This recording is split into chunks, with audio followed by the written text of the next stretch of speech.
मोक्षदं चैव ओंकाराय नमो नमः। ओम शांति शांति शांति। धीरे धीरे दोनों हथेलियों का कप बनाते हुए आंखों को ऊपर रखें। अंदर आंखें खोलें, पलकें झपकाएं, धीरे धीरे हाथ वापस। कल की कक्षा नहीं हो पाए, इसके लिए माफी चाहूंगा। दरअसल मुझे कोविड हो गया है, इस वजह से कल मैं पढ़ा नहीं पाया। आज क्लास शुरू हो रही है। आज हम लोग आगे पढ़ेंगे बस्ती से। हम लोगों ने धौती कर्म पूरा कंप्लीट कर लिया था, आज बस्ती से शुरू करेंगे। बस्ती में दो प्रकार की बस्ती होती है, जल बस्ती, शुष्क बस्ती। हम इसमें देखेंगे क्रिया क्या है, इसका फल क्या है, दोनों में ही। उसके बाद हम नेति पढ़ेंगे, नेति के बाद हम लौलिकी पे आएंगे, फिर त्राटक और फिर कपालभाति भेद सहित इसको कंप्लीट पढ़ेंगे। शुरू करते हैं।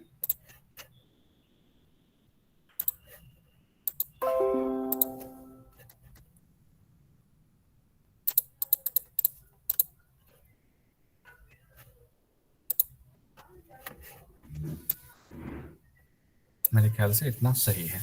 ऑडियो सही आ रही है ना? Yes sir. जी सर। Thank you.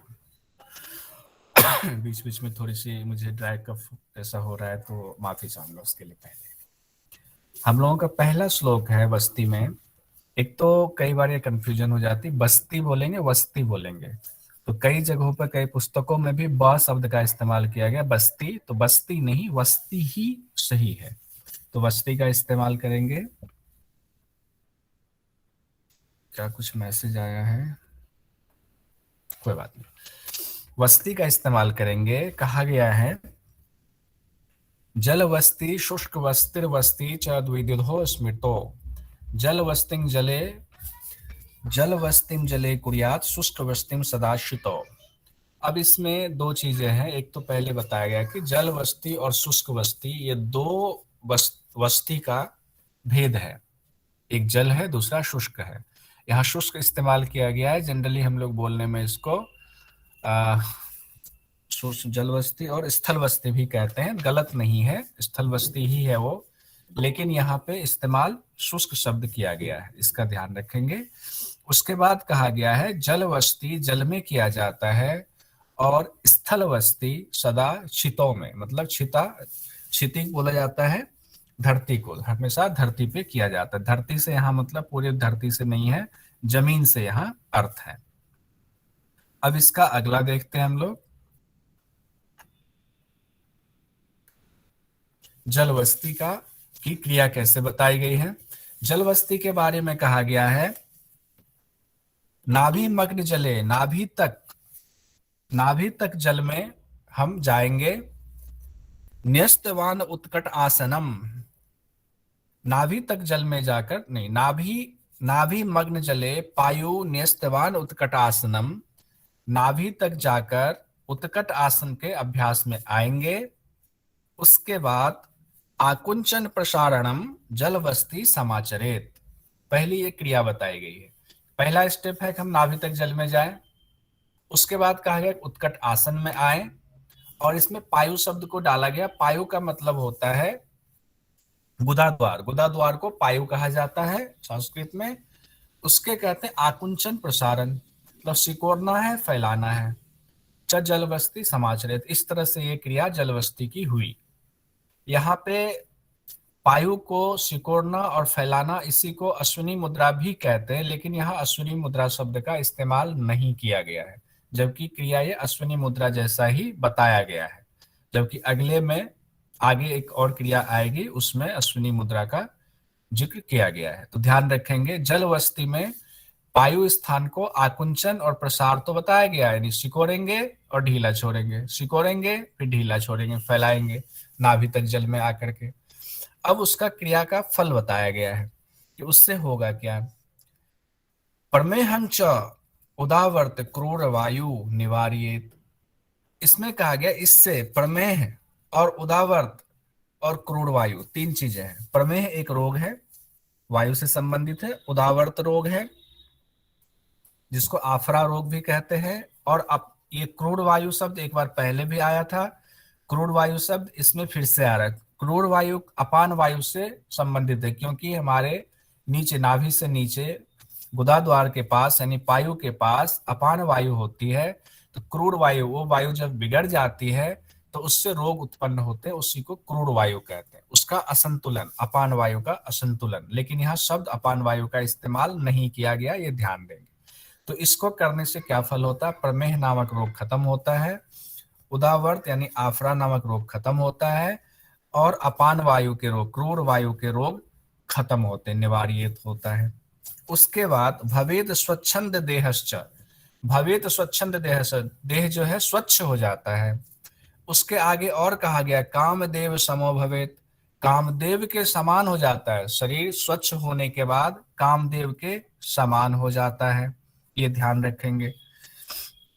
अच्छा, एक चीज और है कि इसमें वस्ती क्रिया जो हम लोग पढ़ रहे हैं, इसमें वस्ती क्रिया में कफ दोष तकरीबन तकरीबन सब में कफ दोष का निवारण होता है। लेकिन इसमें देखिए प्रमेह च उदावर्त क्रूर वायु निवारित निवारित, माफी चाहूंगा, वस्ती में नहीं है वो। तो इसमें तीन चीजें हैं, प्रमेह, उदावर्त और क्रूर वायु, ये नष्ट होता है, शरीर स्वच्छ होता है, कामदेव के समान हो जाता है। माफी चाहूंगा, कफ वाला यहाँ नहीं है। आगे हम लोग आएंगे शुष्क वस्ती में, जिसको स्थल वस्ती भी कहते हैं। यहाँ नाम इन्होंने स्थल वस्ती ही दिया है, लेकिन श्लोक में, मंत्र में शुष्क वस्ती का जिक्र किया गया है। अब इसमें कहा गया है पश्चिमोत्तान तो वस्ती चालित्वा शनै शनै अश्वनी मुद्रया पायुम आकुंचये प्रसारयेत। यानी कि जमीन पे पश्चिमोत्तान आसन में आएंगे, उसके बाद वस्ती को शनै शनै चलाएंगे। आगे और उसको क्लियर किया है कि अश्विनी मुद्रा का अभ्यास करना है पश्चिमोत्तान आसन में आकर के। अश्विनी मुद्रा का कैसे अभ्यास करना, उसको और ज्यादा क्लियर किया है। पायु यानी कि गुदा मार्ग, उसको आकुंचन और प्रसारण करना है, जो पहले भी कहा गया। पहले जल में था, अब स्थल पे कहा गया है। पश्चिम, पहले उत्कट आसन था, अब पश्चिमोत्तान आसन है। इसमें अश्विनी मुद्रा शब्द का यहाँ इस्तेमाल किया गया। ये क्रिया है। क्रिया के बाद इसके फल की चर्चा की गई है। एवं अभ्यास योगेन, इसके अभ्यास से, एक एवं अभ्यास योगेन कोष्ठ दोषो न विद्यते, इसके अभ्यास से कोष्ठ दोष की निवृत्ति होती है। विवर्धये जठराग्निश्च, इससे क्या होता है? जठराग्नि प्रज्वलित होती है, बढ़ती है। आमवातम विनाशयेत, आमवात रोग खत्म होता है। आमवात रोग जो है वायु से संबंधित, वात से संबंधित रोग है, जो कि खत्म होता है। तो कितनी चीजें हो गई? इस योग के अभ्यास से पेट के रोग नहीं होते हैं, कोष्ठ रोग, और जठराग्नि प्रदीप्त होती है, आमवात रोग दूर होता है। तीन चीज इसके फल में बताया गया है। अब आगे हम लोग बढ़ते हैं नेति क्रिया की तरफ।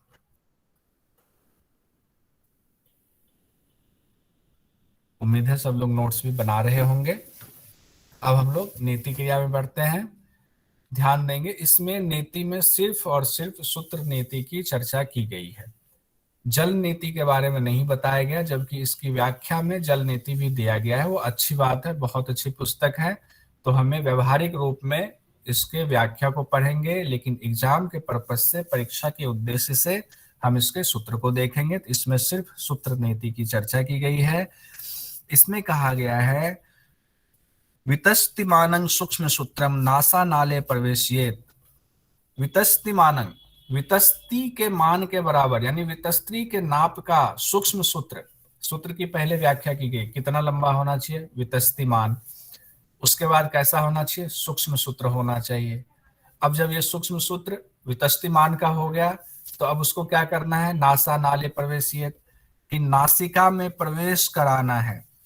उसके बाद मुखात निर्गमयेत पश्चात प्रोच्यते, उसके बाद मुख के मार्ग से उसको बाहर निकालना है। इसी को नेति कर्म कहा गया है। अब इसमें दो चीजें जो शुरुआत में है, वितस्तिमान, कई बार एग्जाम में वितस्ती आता है, कई बार बालिश्त आता है, कई बार 12 अंगुल आता है। तो इसको ध्यान रखेंगे, एग्जाम में सिर्फ यहाँ पर श्लोक सूत्र से ही नहीं लिया जाता है, उसमें 3 चीजें पूछ लेते हैं कई बार, वितस्तिमान या बालिश्त भर या 12 अंगुल। ठीक है, तो इसका ध्यान देंगे। उसके बाद मुंह नाक से हमने प्रवेश कराया, मुख से उसको बाहर निकाल दिया, ये नेति कर्म है। अब कहते हैं इसका फल क्या है। इसका फल बताया गया है, साधना नेति कार्य, साधना नेति कार्य, साधन, इस नेति कार्य की साधना से खेचरी सिद्धि अनुप्यात आपनुयात, खेचरी सिद्धि आपनुयात, इससे खेचरी की सिद्धि होती है। देखिए बहुत इंपॉर्टेंट ये पॉइंट है, इससे खेचरी की सिद्धि होगी। सवाल पूछ देगा खेचरी सिद्धि किस सटकर्म से होता है बताएं, तो आपको बताना पड़ेगा कि ये हमारे नेति कर्म से होता है, नेति कर्म से खेचरी की सिद्धि होती है। उसके बाद कफ दोषाः, कफ दोष की निवृत्ति होती है, कफ दोषाः विनश्यन्ति, कफ दोष की निवृत्ति होती है। दिव्य दृष्टि प्रजायते, दिव्य दृष्टि हमें आनी शुरू हो जाती है, दिव्य दृष्टि आती है। तो इसमें कितनी चीजें होगी, खेचरी सिद्धि की प्राप्ति होगी, कफ दोष का नाश हुआ और दिव्य दृष्टि आनी शुरू हो गई हमें। अब इसके बाद आगे बढ़ते हैं हम लोग, लौलिकी पे आते हैं। इसको नौली क्रिया भी कहते हैं, लेकिन यहाँ नौली शब्द इस्तेमाल नहीं किया गया है। ना तो नौली शब्द शुरुआत में इस्तेमाल किया गया जब 6 क्रिया के बारे में बताया गया था, और ना ही जब इसकी व्याख्या बताई जा रही है तब इसमें नौली शब्द का भी इस्तेमाल नहीं। लौलिकी शुरू में भी है, लौलिकी शब्द बाद में भी है। अब इसमें कहा गया है, अमंद वेगेन तुंदंग, अमंद वेगेन तुंदंग भ्रामयेत उपपार्श्वयोः सर्व रोगाय हन्ति देहानल विवर्धनम। यानी कि उदर के जो दोनों पार्ट्स हैं, उदर को दोनों पार्ट्स, तो हमारे पेट के अगर राइट और लेफ्ट दोनों तरफ देखें तो पेट को दोनों तरफ, दोनों पार्श्वों में, दोनों किनारों पर अत्यंत वेग पूर्वक घुमाना चाहिए, यही लौलिकी क्रिया है। इसमें नौली शब्द का इन्होंने व्याख्या में लिखा हुआ है, लेकिन नौली शब्द ने यही लौलिकी है, हालांकि सूत्र में भी लौलिकी यहाँ पे नहीं कहा गया है। अब इसी में एक ही सूत्र में इनका फायदा भी बता दिया गया है कि इसका फल क्या है। यह सब रोगों का नाशक है, सर्व रोगों का नाशक है। देहानल विवर्धनम, देह की जो अग्नि है उस अग्नि को बढ़ाने वाला है, उद्दीपक है। लौलिकी इतने में ही संपन्न कर दिया गया है। अब आगे हम लोग बढ़ते हैं, इसकी व्याख्या में जाएंगे तो मध्य नौली, वाम नौली, दक्षिण नौली, ये सब हम लोग आगे एक पुस्तक और है उसमें पढ़ेंगे व्याख्या में, व्यवहारिक वाले में। अभी हम लोग सिर्फ घेरन संहिता के हिसाब से पढ़ रहे हैं, इसीलिए परेशान नहीं होंगे। कुछ लोग सोच रहे होंगे कि इसकी पूरी व्याख्या तो हो नहीं रही है, तो हम आगे इसको पूरा विस्तार में पढ़ेंगे, ध्यान रखेंगे। अब त्राटक आते हैं। त्राटक में कहा गया है, निमेषोन्मेषकम त्यक्त्वा सूक्ष्म लक्ष्यन निरीक्षयेत। निमेष, अन्मेष, उन्मेष, माफी चाहूंगा, निमेष उन्मेष, पलकों का झपकना और उठना, पलकें नीचे गिरनी और जब ऊपर उठाते हैं, इसको निमेष और उन्मेष कहा गया है। इसका त्याग करना है, यानी कि पलक नहीं झपकाना है।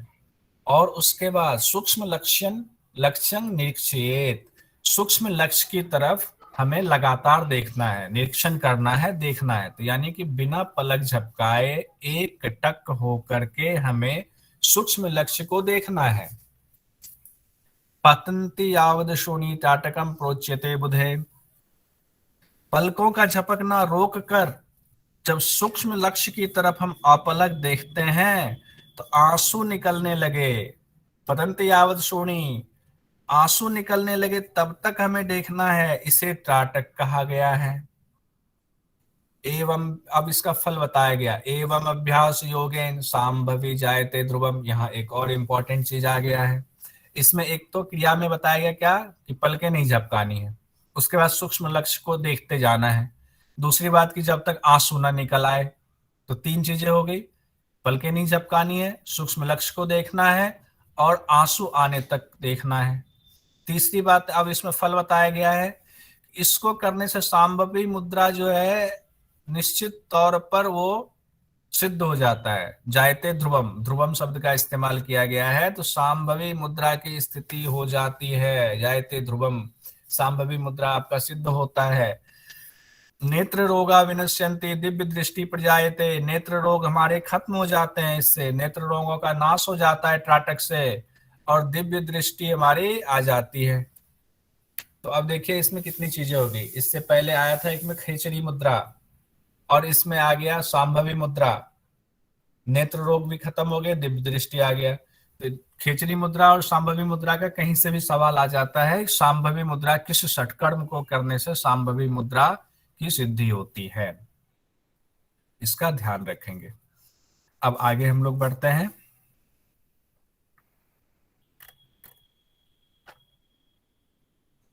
अब आगे कपालभाति है, षटकर्म का अंतिम। इसमें त्राटक में ये नहीं कहा गया कि मोमबत्ती पे लगाना है या किसी बिंदु पे लगाना है, लेकिन व्याख्या में जो गुरु होते हैं इसलिए कहा गया कि गुरु के सानिध्य में योग का अभ्यास करना चाहिए। गुरु बताएंगे कि आपकी क्षमता लौ पे करने की है या किसी बिंदु पे लगाना है, वो गुरु के निर्देशन में अभ्यास कराया जाता था, इसीलिए इस बारे में हिरण संहिता में कोई चर्चा नहीं की गई है। अब हम लोग कपाल भाति में आते हैं। कपाल भाति में बताया गया है वात क्रमेण, व्युत क्रमेण, शीत क्रमेण विशेषतः। कपाल भाति तीन तरीके का बताया गया है, वात क्रम, व्युत क्रम और शीत क्रम। भाल भाति त्रिधा कुर्यात कफ दोषम निवार्येत। अब देखिए कपालभाति में पहले ही बता दिया गया है, जो मैं पहले बोल रहा था वो गलती से बोला था। कपालभाति में तीनों कपालभाति करने पर तीनों में कफ दोष का निवारण तो होता ही होता है, और एक इंपॉर्टेंट चीज इसमें और है, भाल भाति भी इसको कहा गया है। पहले जब 6 क्रिया है इसका एक सूत्र आया था तो उस समय बताया गया था कपालभाति शब्द, उस शब्द है, और यहाँ अब जब सूत्र कपालभाति का आया जिसमें इसकी व्याख्या की गई है तो यहाँ भाल भाति शब्द दिया हुआ है।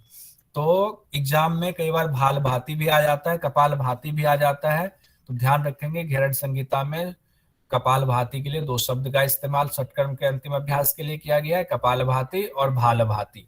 तो दोनों में से कोई भी आए तो घबराने की जरूरत नहीं है। अब इसमें आज हम लोग जो कपाल भाति का अभ्यास करते हैं, जो पूरी दुनिया जानती है, वो कपाल भाति इसमें कहीं है ही नहीं, उसकी चर्चा ही नहीं। अब क्या है वात क्रम, व्युत क्रम और शीत क्रम, इसको हम लोग देखते हैं। वात क्रम का मतलब होता है, वात मतलब तो वायु पता ही है, वायु के द्वारा। अब इसमें दिया गया है इडाया पूर्ये द्वायुं रेचयेत पिंगला पुनः। इडा से पूर्ये द्वायुं, इडा से वायु को पूरन कीजिए, पूरक कीजिए, और रेचयेत पिंगला पुनः, और फिर उसको पिंगला से रेचन कर दीजिए। इड़ा और पिंगला ये शब्द हम लोग योग वाले जो भी है शुरुआत से सुनते आए हैं। इसमें कई बार कई लोगों का मैंने देखा हुआ है, कंफ्यूजन हो जाती है, इड़ा को दाहिना बोले बाया बोले, पिंगला को, इसमें कंफ्यूज जाती है, इड़ा पिंगला कौन सा लेफ्ट कौन सा राइट है। तो देखिए जब भी हम लोग बोलने में शुरुआत करते हैं क्या कहते हैं, left right left right left right. तो लेफ्ट से शुरुआत होती है राइट पे, तो लेफ्ट शब्द पहले बोलते हैं। उसी तरह जब इड़ा पिंगला में बोलते हैं, इड़ा पहले बोलते हैं, पिंगला बाद में बोलते हैं। अब दोनों को मैच कर दीजिए, लेफ्ट राइट इड़ा पिंगला, तो इड़ा हो गया लेफ्ट, पिंगला हो गया राइट।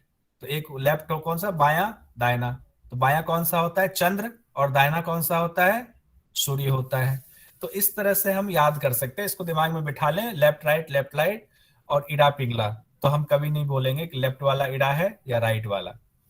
अब इसमें कहा गया देखिए वात कर्म कपाल भाति, आप बता सकते हैं लोगों को, जो कपालभाति हम लोग करते हैं वो तो ठीक है, लेकिन घेरन संहिता में कपालभाति 3 तरीके की बताई गई है, उसमें भी वात कर्म वाला जो कपालभाति है वो अलग तरीके से कहा गया है। उसमें कहा गया है पहले बाई नासिका इड़ा से वायु को भरे, फिर पिंगला यानी दाहिने से छोड़ दे, फिर पिंगला पूरित्वा पिंगला से ही, पिंगलया पूरित्वा पिंगला से ही फिर वायु का पूरण करें, पुनश्चंद्रेण रेचयेत, फिर चंद्रमा से यानी इड़ा से छोड़ दे। तो अनुलोम विलोम जैसा हो गया ना, जो हम लोग जनरली अनुलोम विलोम करते हैं, यही अभ्यास है। इसमें यही कहा गया है, साफ साफ कहा गया है कि लेफ्ट से लेना है, राइट से रेचक कर देना है, फिर राइट से पूरक करना है, और चंद्रमा यानी लेफ्ट से रेचन कर देना है। तो अनुलोम विलोम वाला अभ्यास, अरे अनुलोम विलोम है या ये वातकर्म कपालभाति है, क्या है ये? तो घेरण संहिता के हिसाब से ये कपालभाति का पहला रूप है। अब देखिए इसमें सावधानी एक बताई गई है, पूरकम रेचकम कृत्वा वेगेना तुधारियेत, यानी जब आप वायु का धारण कर रहे हैं ना, ले रहे हैं लेफ्ट से राइट से छोड़ रहे हैं, राइट से लेकर लेफ्ट से छोड़ रहे हैं, तो इस दौरान वेग से ना करें, धीरे धीरे इसका अभ्यास करें। अब इसका फल बताया गया है, एवं अभ्यास योगेन कफ दोषम निवार्येत, इसके अभ्यास से कफ दोष की निवृत्ति होती है। ये हमारा वात क्रम वाला खत्म हो गया। अब आगे हम बढ़ते हैं व्युत क्रम।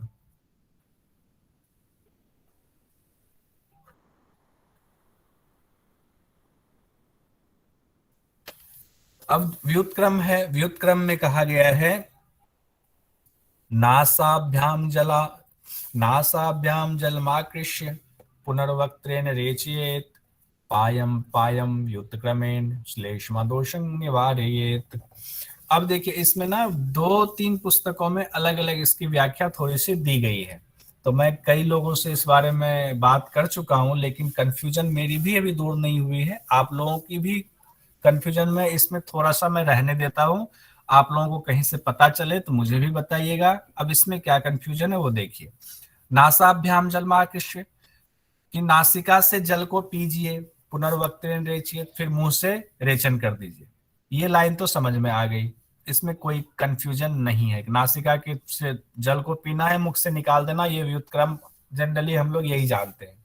लेकिन जो दूसरी लाइन है, पायम पायम व्युत्क्रमेण, इसमें बिहार स्कूल ऑफ योगा की जो ये किताब जो आपके सामने है, इसमें लिखा हुआ है कि पायम पायम व्युत्क्रमेण मतलब फिर से मुख से जल खींचकर नासिका से निकाल दें। लेकिन कई किताबों में, मैंने जैसे अभी राहुल जी से बात की कि उधर क्या कहा, क्या टीचर्स कहते हैं, वहां के गुरु लोग क्या कहते हैं, तो उनका कहना था पायम पायम का यहाँ अर्थ है कि धीरे धीरे धीरे धीरे व्युत्क्रम का अभ्यास करें, और इससे श्लेष्मा दोष का निवारण होता है। तो अभी तक मेरे पास यही जानकारी है। आप लोगों को भी इस बारे में कोई और गुरु मिले, कोई और जानकार मिले योग के, तो उसमें घेरन संहिता के इस श्लोक को जरूर उनसे पूछे कि इसमें सिर्फ एक बार नाक से लेकर मुंह से निकालने की क्रिया है, या पायम पायम व्युत्क्रमेण का मतलब व्युत्क्रम मतलब फिर उसका उल्टा करे। तो बिहार स्कूल ऑफ योग ने इस हिसाब से लिया है कि पहले तो नाक से लेकर मुंह से निकाल दिया, तो पायम पायम व्युत्क्रमेण है, तो चलो फिर से इसको व्युत्क्रम कर देते हैं। तो उस हिसाब से इन्होंने लिखा है कि नासिका छिद्रों से जल खींचे मुंह से निकाल दे, तथा मुंह से जल खींचे नासिका से निकाल दे। ये एक कंफ्यूजन मुझे भी बनी हुई है, तो इसको हम लोग बाद में अगर मुझे भी जानकारी मिलती तो आपके पास जरूर मैं पेश करूंगा। यह व्युत्क्रम कपालभाति कफ दोषों को भगाने वाली, निवारण करने वाली है, श्लेष्मा दोष को। अब हम लोग आगे बढ़ते हैं शीत क्रम कपालभाति। ये तीसरा अभ्यास है कपालभाति का। इसमें कहा गया है शीत कृत पीत्वा वक्त्रेण नासा नाले विरेचयेत, यानी कि शीतकारी ध्वनि के साथ मुंह से पानी पीना है, और नासा नाले विरेचयेत फिर नासिका से वायु का पानी का विरेचन कर देना है, निकाल देना है। तो इसमें क्या हो गया अभ्यास में, शीतकार करता हुआ साधक मुख के द्वारा जल ग्रहण कर नासिका के द्वारा निकाल दे, यह क्रिया एवं अभ्यास योगेन कामदेव समो भवेत। अच्छा, ये तो फल बता दिया गया है। शीतकारी ध्वनि करते हुए मुंह से पानी पिए और नासिका से रेचन कर दें। ये है हमारा शीत क्रम कपालभाति। एवं अभ्यास योगेन, इसके अभ्यास से क्या होगा? कामदेव समो भवेत, कामदेव के समान हो जाएंगे। और क्या होगा? कामदेव के समान ही सिर्फ नहीं होगा, और क्या होगा? ना जायते वार्धकम, बुढ़ापा नहीं आएगी। च ज्वरो नैव प्रजायते, उसके साथ ही आपको कभी जीर्ण नहीं होगा शरीर।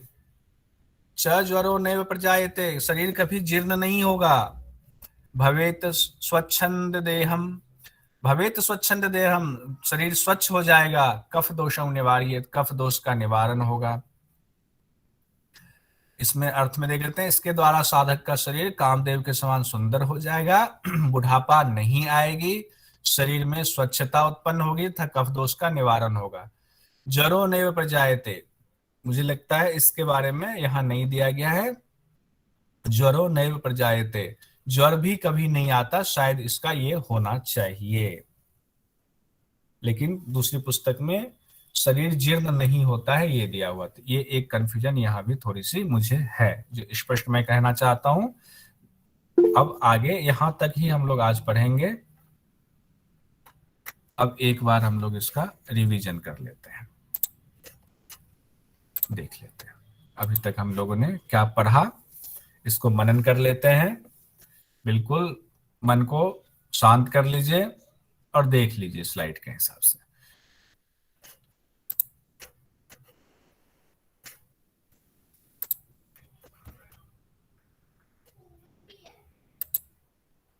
हम लोगों ने वस्ती अभ्यास से शुरू करा था। वस्ती अभ्यास में हम लोगों ने देखा जल वस्ती, शुष्क वस्ती, उसकी क्रिया देखी। जल वस्ती की नाभि तक बैठना है, उत्कट आसन लगाना है, फिर गुदाद्वार को सिकोड़ना, फैलाना है। इसका फल हम लोगों ने देखा, प्रमेह, उदावर्त, क्रूर वायु खत्म होती है, शरीर कामदेव के समान हो जाता है। शुष्क वस्ती में हम लोगों ने देखा, पहले इसमें नाभि तक जल में है, उत्कट आसन है। दूसरा है पश्चिमोत्तान आसन, लेकिन भूमि पे, जमीन पे करना है, जल में नहीं, इसीलिए इसका नाम शुष्क वस्ती है। इसको स्थल वस्ती भी कहते हैं, लेकिन इसमें इस्तेमाल स्थल वस्ती नहीं किया गया है। और अश्विनी मुद्रा से पायु को सिकोरे फैलाए। फल बताया गया है कि कोष्ठ आमवात का समन होता है, जठराग्नि प्रदीप्त होती है। उसके बाद है नेति का अभ्यास। नेति क्रिया के बारे में कहा, एक वितस्ती लंबा, कितनी लंबाई होगी? एक वितस्ती। धागा कैसा होगा? सूक्ष्म होगा, उसको नासिका से डालेंगे, मुख से बाहर निकाल देंगे। फल क्या बताया गया? खेचरी की सिद्धि। नेति से खेचरी की सिद्धि, देखिए यहाँ खेचरी की सिद्धि और सांभवी मुद्रा इससे आगे आया हुआ है, तो इससे ये सवाल बनता है कई बार, खेचरी की सिद्धि किस सटकर्म से होती है? मैं बार बार रिपीट कर रहा हूँ। इससे खेचरी की सिद्धि होती है, कफ दोषों का निवारण होता है, दिव्य दृष्टि प्राप्त होती है। अब आगे है लौलिकी। लौलिकी में क्या क्रिया है? उदर को दोनों पार्श्वों में वेग पूर्वक घुमाना है, यह लौलिकी कर्म है। और उसके बाद फल क्या है? सब रोगों का नाश होता है, शरीर की अग्नि प्रदीप्त होती है। उसके बाद त्राटक क्रिया है। त्राटक में क्या कहा गया? निमेष उन्मेष, यानी कि पलक झपकना और उठाना, इसको रोक दें। अब एकदम ना पलक झपका रहे हैं ना उठा रहे हैं, तो उठी हुई है, आंख से देख रहे हैं, रोक कर सूक्ष्म लक्ष्य पर टकटकी लगाकर देखते रहना जब तक कि अश्रु ना गिर पड़े। कोई पूछ दे आपसे कि हिरण संहिता में मोमबत्ती पे लगाना है या किसी बिंदु पे, तो कहे उसमें ऐसा कुछ नहीं लिखा है, गुरु के निर्देशन में करना है। शुरू में ही गुरु वाली बात आ गई है, सूक्ष्म लक्ष्य पर टकटकी लगाकर देखते रहना है। और फल में क्या कहा गया? सांभवी मुद्रा की स्थिति प्राप्त होती है। एक तो नीति कर्म से खिचड़ी मुद्रा की प्राप्ति, दिव्य दृष्टि की प्राप्ति थी, और सांभवी मुद्रा से, सांभवी मुद्रा किससे हो रहा है? त्राटक से हो रहा है। नेत्र के दोष दूर, दिव्य दृष्टि, दिव्य दृष्टि उधर नेति क्रिया में भी थी। अब हम लोग आते हैं कपालभाति। कपालभाति में 3 है, वातक्रम, व्युतक्रम, शीतक्रम। तीनों को देख लेते हैं। वातक्रम, लेफ्ट से लेना है, राइट से छोड़ना है, फिर राइट से लेना है, लेफ्ट से निकाल देना है। इसको सावधानी बताई गई है, पूरक रेचक की क्रिया तेज गति से ना हो। फल बताया गया है, कफ दोष का निवारण होता है। जैसे हम लोग अनुलोम विलोम का अभ्यास करते हैं, उसी तरीके से कपालभाति का पहला अभ्यास वातक्रम है। व्युतक्रम में दोनों नासिका से जल पीना है, मुंह से निकाल देना है। अब तक यही सब लोग बताते हैं, लेकिन जो एक थोड़ा कंफ्यूजन वो था कि क्या इसमें दोनों क्रिया करते हैं, नाक से लेकर मुंह से निकालना, मुंह से लेकर नाक से निकालना, वो एक कंफ्यूजन है। उसको सब लोग रेक्टिफाई करने की कोशिश करेंगे जहां से भी जानकारी मिले। लेकिन जब तक जानकारी नहीं मिलती तब तक यही हमें भी कॉलेज में पढ़ाया गया है, यही हमारे गुरु भी बताते हैं कि नाक से लेना है, मुंह से निकाल देना है, यही व्युत्क्रम कपालभाति है। सावधानी इसमें यह है, धीरे धीरे व्युत्क्रम का अभ्यास करेंगे, कफ दोष का निवारण होता है। शीतक्रम का है, शीतकार की ध्वनि के साथ शीतकार करते हुए मुख से जल पीना है, फिर नासिका से रेचन कर देना है। ये शीतकार कपालभाति है, शीतक्रम वाला। और इसका फल क्या, कामदेव के समान बन जाता है, बुढ़ापा नहीं आती है, शरीर स्वच्छ होता है, कफ दोष का निवारण होता है। अब हम लोग प्रश्नोत्तरी पर आते हैं। प्रश्नोत्तरी से पहले किन्हीं को कुछ पूछना हो तो पूछ लीजिए। सर व्युत्क्रम में दोनों है, दोनों का अंतर्भाव है व्युत्क्रम में। दोनों का है ना? हाँ, दोनों का अंतर्भाव है उसमें। नाक से पीते हैं और मुंह से छोड़ते हैं, मुंह से पीते हैं और नाक से छोड़ते हैं। अच्छा, हाँ, दोनों का अंतर्भाव है। गुरुजी एक चीज और हाँ? पूछना चाहूंगा, बातक्रम व्युत्क्रम एक बार और समझा दीजिए प्लीज। अच्छा, देखिए वातक्रम में कपालभाति का उसका अभ्यास करते हैं हम लोग, अनुलोम विलोम का अभ्यास। अनुलोम विलोम का अभ्यास ही है वातक्रम। वातक्रम में क्या है ना, वायु की बात है। और देखिए 3 कपालभाति, वातक्रम, व्युत्क्रम, शीतक्रम। राइट लेफ्ट लिखा हुआ था जी सर के जो एक्सप्लेनेशन है ना उसमें लिखा हुआ था राइट टू लेफ्ट लिखा हुआ था सर। तो वैसे अनुलोम विलोम में मोस्टली शायद यही होता है ना कि लेफ्ट टू राइट लेते हैं हम। हाँ, इनहेल और एक्सहेल की प्रोसेस होती है। बिल्कुल जी सर, और इसमें राइट लिखा हुआ था, मीन्स कि सर आप खुद भी बोल रहे थे कि ईड़ा नारी मतलब लेफ्ट टू कोई पिंगला कंफ्यूजन नारी। उसको वो चेक कर लेते। ईड़ा नाड़ी बाई नासिका से लेनी है, पिंगला सर नाड़ी। एक सवाल था। जी जी सर ये जो व्युत्कर्म है और शीतकर्म है, जी जी क्या ठंडे के दिनों में करना चाहिए क्या, जब सर्दी हमको है तो?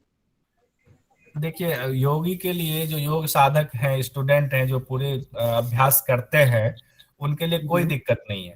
अब ये आगे जब हम लोग प्राणायाम, सुनिए तो सही, सुन लीजिए फिर आप बोलिए। लेकिन गुंगा जी जी सर, जो हम लोग अभी अगला पढ़ेंगे ना, ये आज जैसे षटकर्म फिनिश हो रहा है, आगे जब हम आगे बढ़ेंगे तो उसमें बताया हुआ है कब योग का अभ्यास करना चाहिए, कौन से मौसम में शुरू करना चाहिए। उसमें कहीं नहीं कहा गया कि रोकना चाहिए। और हम लोग ठंड में भी शीत क्रम का अभ्यास करते थे, गर्म पानी लेकर के शीत क्रम का अभ्यास हमें कॉलेज में कराया जाता था। और वही सवाल था सर, गर्म पानी से कर सकते हैं ना, ये पूछ रहा था। हाँ, गर्म पानी से कर सकते हैं, लेकिन वो अभ्यास ही होना चाहिए रेगुलर। ये नहीं कि आप किसी को कराने जा रहे हैं, अचानक से उनको करा दिया, कभी किया नहीं है, ठंडे पानी से करा दिया आपने ठंड में, तो फिर उनके लिए तो उल्टा हो जाएगा, उनको फायदे की जगह पे नुकसान हो जाएगा। ये व्यवहारिक उसमें बता रहा हूँ, ये इसमें गहन संहिता से अलग है। हाँ, और कुछ कह रहे थे कोई? गुरुजी लॉल की में उधर को दोनों पार्श्वों में घुमाने की बात कही गई है इसमें। जी, तो गुरुजी मैं ये पूछना चाह रहा हूँ कि इसमें दाएं से बाएं घुमाना है या बाएं से दाएं घुमाना है? इसमें ऐसा इसमें थोड़ा कुछ नहीं बताया गया, लेकिन आपका सवाल बहुत अच्छा है कि ये आता है कि दाएं से बाएं घुमाना है कि बाएं से दाएं घुमाना, लेकिन उसमें लिख दिया जाता है योग अभ्यासों की अध्यापन विधि पुस्तक के मुताबिक कि कैसे घुमाना है नौली क्रिया को, दाएं से बाएं या बाएं से दाएं। तो जब वो आएगा ना, वैसे अपना इसमें यूट्यूब चैनल पे है वो वाला, किस में है ये तो नहीं पता, कौन से वाले उसमें कितने नंबर के वीडियो में है, लेकिन वो है। और फिर अभी जब पढ़ाया जाएगा तो उसमें ये आएगा क्रियात्मक विधि का, तो उसमें इस हिसाब से पूछा जाता है उसी पुस्तक से। लेकिन गहन संहिता के हिसाब से ऐसा कहीं नहीं कहा गया है कि राइट से लेफ्ट या लेफ्ट से राइट। जी, ये दोनों सूत्र के अनुसार ऐसा कुछ भी नहीं कहा गया है। नहीं, अपने सूत्र के हिसाब से ऐसा गहन संहिता के हिसाब से नहीं कहा गया, लेकिन उस पुस्तक में कहा गया है योग अभ्यास की अध्यापन विधियां, उधर पुस्तक में वो पढ़ाया जाएगा। वो जब आएगा उसका नंबर तो ये ध्यान रखिएगा आप, उसमें आएगा ये चीज। जी धन्यवाद। गुरुजी एक बार बता देते जी, वो बताइए। चीज मैं आपसे क्वेश्चन किया था ना कि पिंगला और ईरा से इनहेलेशन और एक्सहेलेशन की बात है, जो वो मेरे को जी, तो क्लियरफाई कर देते। हाँ उसी का निकाला था मैंने, ये देखिए इसमें साफ साफ लिखा हुआ है, इरा से पूरन करना है, मतलब पूरक करना है, पिंगला से रेचन करना है, फिर पिंगला से पूरन करना है, और उसके बाद चंद्रमा से रेचन कर देना है। तो चंद्रमा आपका कौन सा है?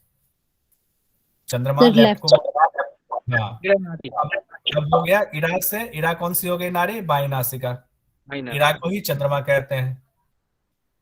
जी कंफ्यूजन है? जी अनुलोम बस विलोम जैसे ही है। हाँ अनुलोम विलोम में क्या होता है ना, हम लोग व्यवहारिक तौर पे चेंज ये कर देते हैं, कहते हैं ठंड में राइट से शुरू करें, लेफ्ट से छोड़े, करते हैं ना। अनुलोम विलोम में बहुत लोग कहते हैं कि नहीं अभी ठंड का समय आ गया, अब राइट से करेंगे। ये सर यहीं पे मेरे को कंफ्यूजन हो गई थी। हाँ तो वो ठंड में अनुलोम विलोम में करते हैं, लेकिन अनुलोम विलोम अभ्यास अनुलोम विलोम के तौर पे करते हैं तब। लेकिन जब ये घेरन संहिता में इसको वात क्रम कपालभाति कहा गया है, तो यहाँ सिर्फ इड़ा से लेना है, पिंगला से छोड़ना है, फिर पिंगला से लेना है, इड़ा से छोड़ना है, पूरक रेचक धीरे धीरे करना है। इसमें जो कपालभाति हम लोग करते हैं जनरली, इसकी तो चर्चा ही नहीं की गई है। जी यस गुरुजी। सर, वही मेरे को बड़ा अजीब लग रहा है कि कपालभाति जो हम स्टमक का करते हैं सर, वो तो बिल्कुल भी नहीं है इसमें।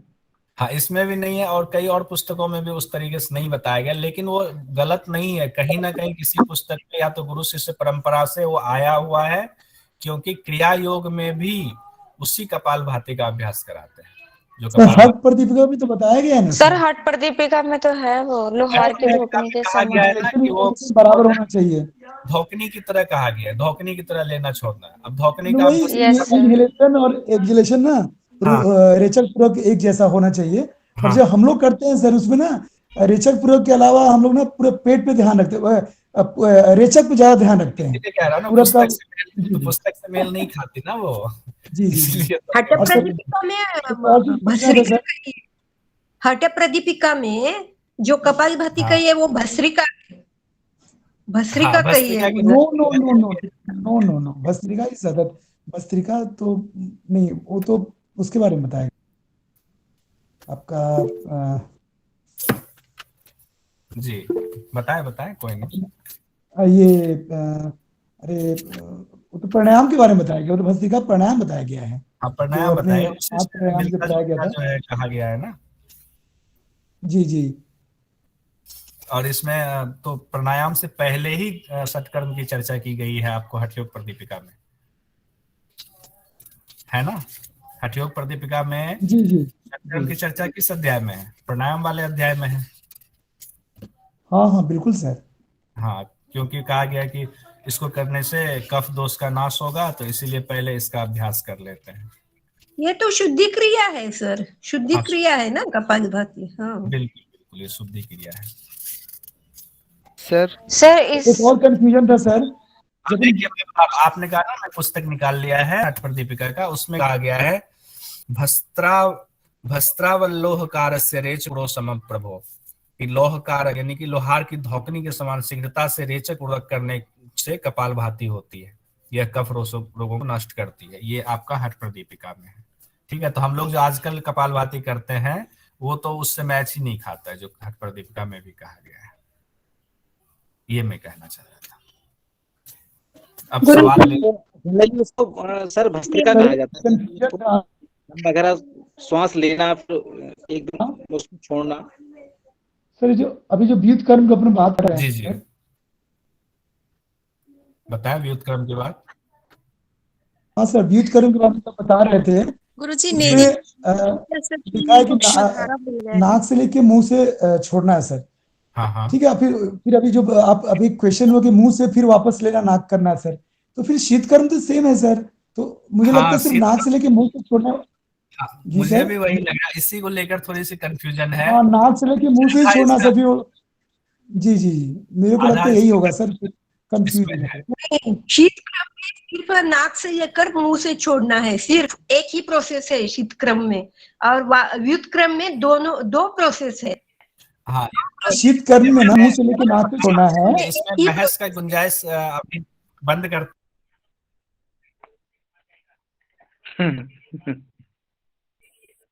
सर मेरा एक क्वेश्चन था सर, जो हेलो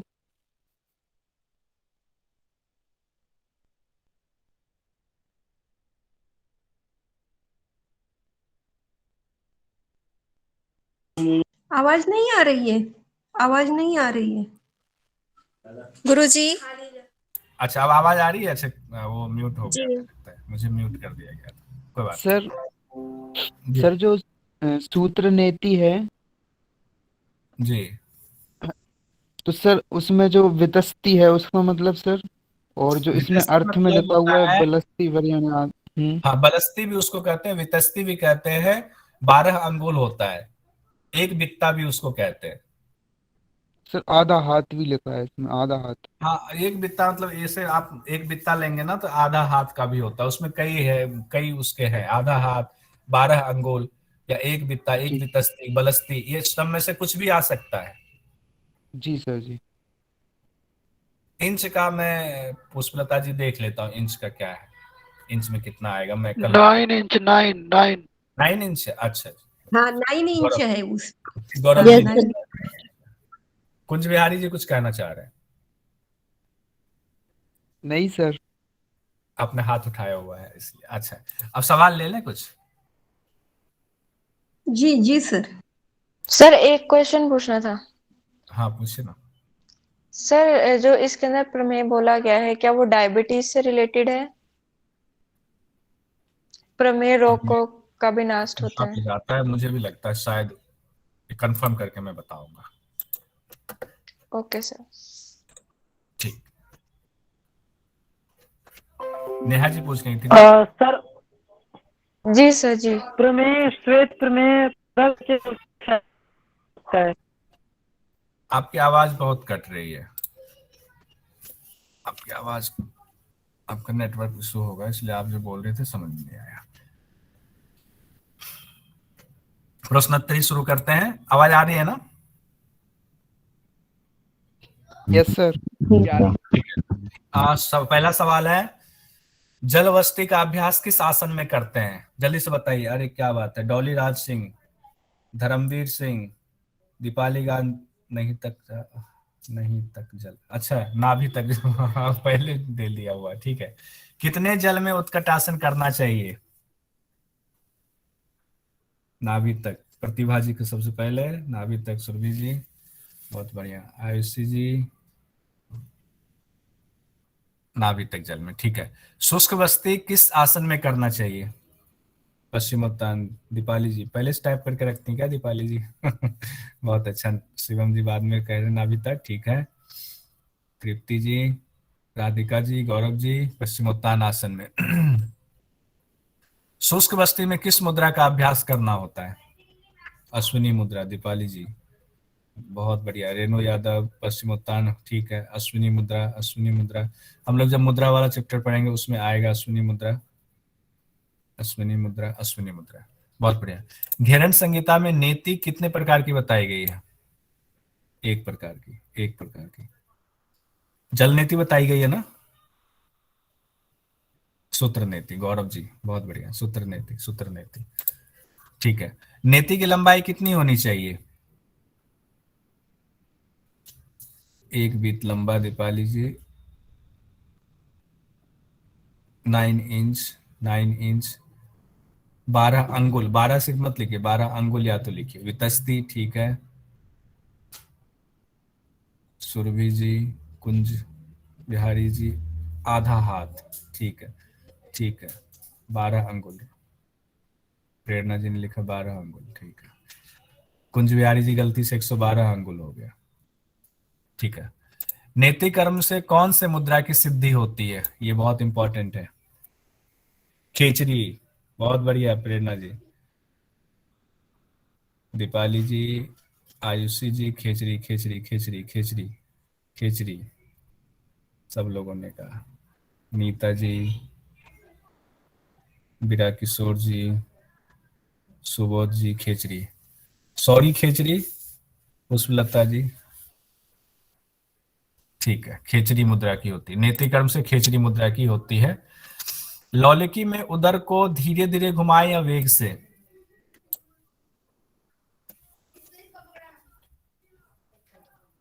प्रतिभा श्रीवास्तव जी, धीरे लिख रही हैं आप, प्रतिभा जी एक बार क्रॉस चेक कीजिए। सुरभि भगत जी, लेफ्ट राइट वेग से, ठीक है, बढ़िया। त्राटक क्रिया से कौन सी मुद्रा सिद्ध होती है? शांभवी मुद्रा, कुंज विहार जी सबसे पहले, धर्मवीर जी, प्रेरणा जी, शांभवी मुद्रा, त्राटक क्रिया शांभवी मुद्रा। जब मुद्रा पढ़ेंगे तो और समझ में आएगा शांभवी मुद्रा इससे क्यों कहा गया है और खेचरी नेति से क्यों कहा गया है।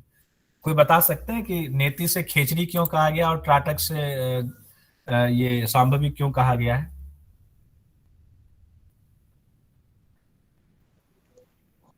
कोई एक आदमी बता सकते हैं?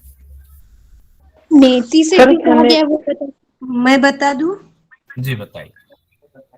हाँ, शांभवी मुद्रा जो होती है ना, वो हम यहाँ नाक की यहाँ देखते हैं तब शांभवी होती है, और भ्रू मध्य की यहाँ देखते हैं तो सॉरी, खेचरी कब होती है तो जुबान जीवा जो है ना वो कपाल रंध्र में उल्टी तरह से हम अंदर तक जाती है, कपाल रंध्र यानी आज्ञा चक्र तक जाना चाहिए वो भ्रू मध्य तक, तो खेचरी मुद्रा होती है। और मतलब सर उसका मैं बोलूं सर जी, मैं बोलूं बोलिए बोलिए।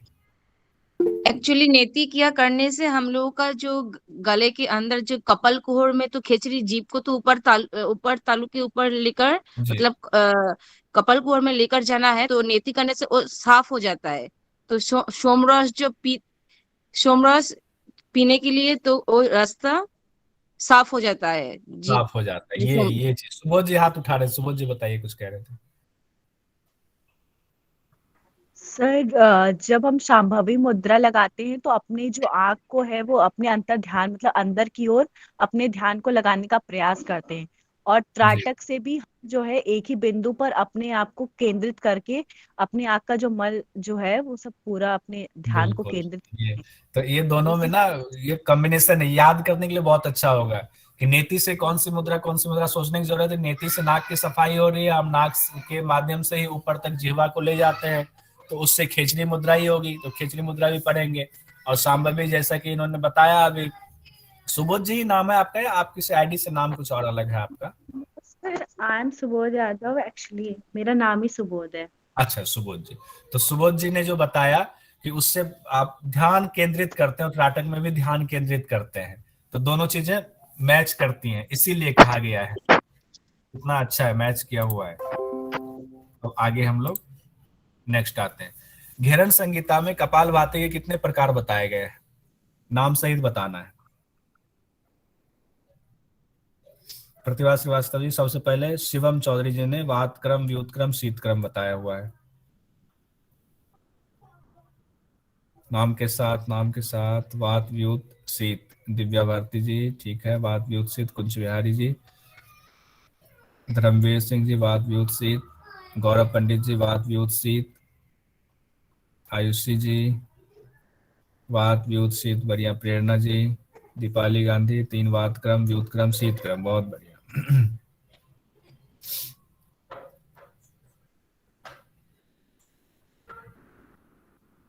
ये विरा किशोर जी 4 वात क्रम, व्युत क्रम, शीत। अच्छा आपकी गलती से टाइप हो गया लगता है, ठीक है। गलती में लिख दिया। हाँ गलती से हो गया। वात क्रम कपालभाति की शुरुआत इड़ा से करते हैं या पिंगला से? ये अभी आई थी चर्चा। इड़ा से, लेफ्ट से, इड़ा से, बहुत बढ़िया। कुंज बिहारी जी का सबसे पहले है, उसके आयुषी जी, फिर प्रेरणा जी, सुरभि भगत जी, बहुत क्रम। वात क्रम कपालभाति में क्या सावधानी बरतने को कहा गया है?